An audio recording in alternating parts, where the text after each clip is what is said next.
करें। इसके साथ साथ 22 लोग जिनके ऊपर हमने ऑब्जेक्शंस किए थे, उनके ऊपर जो है वो इलेक्शन कमीशन के पास अब 3 दिन रह गए हैं, जिसमें उन्होंने फैसला करना है कि ये 22 लोगों को पंजाब से ट्रांसफ़र करना है या नहीं करना। लेकिन चूंकि इलेक्शन कमीशन की शोहरत एक मुंशी इलेक्शन कमीशन की है, तो वो जो भी करेंगे, आना तो मुझे लगता है कि हमें हाई कोर्ट में ही पड़ेगा। और ये 22 ऑफिसर्स जो हैं, इनको इंशाल्लाह पंजाब से भी दरबदर होंगे और अपने इनके कैरियर भी अब वैसे तो ख़त्म हो गए।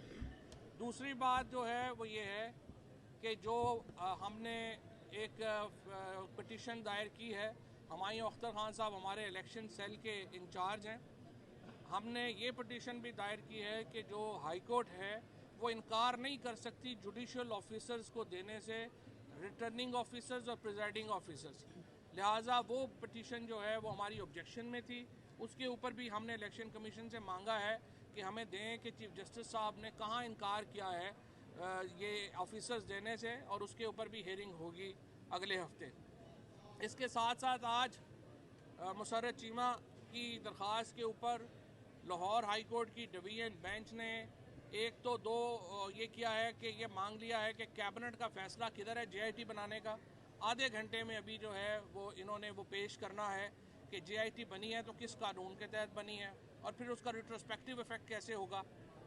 और दूसरा जो मामला है वो ये है कि आप एंटी टेररिज्म नहीं, कारकुनों के खिलाफ जहाँ जहाँ टेररिज्म केसेस किए गए हैं, इमरान खान के ऊपर जो टेररिज्म केसेस किए गए हैं, हाई कोर्ट इनको कालेदम करार देगी।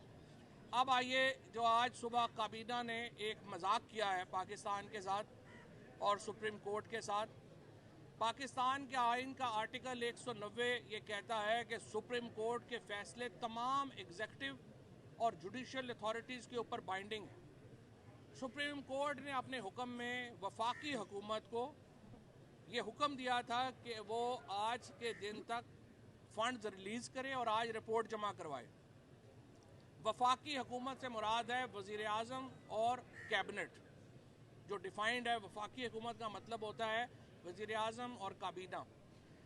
वज़ीर आज़म और काबीना ने इस हुक्म को सिरे से जूते की नोक पे रखते हुए उसमें अपनी ही एक तशरीह डाल दी है कि ये हम पार्लियामेंट को भेजेंगे।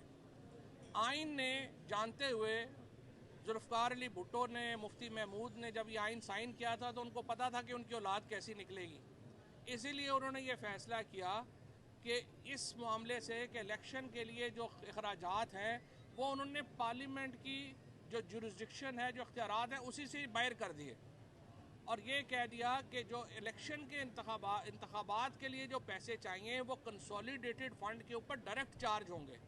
यानी पाकिस्तान का जो ख़जाना है उससे सबसे पहले लाजमी खर्च के तौर के ऊपर जो पैसे दिए जाएंगे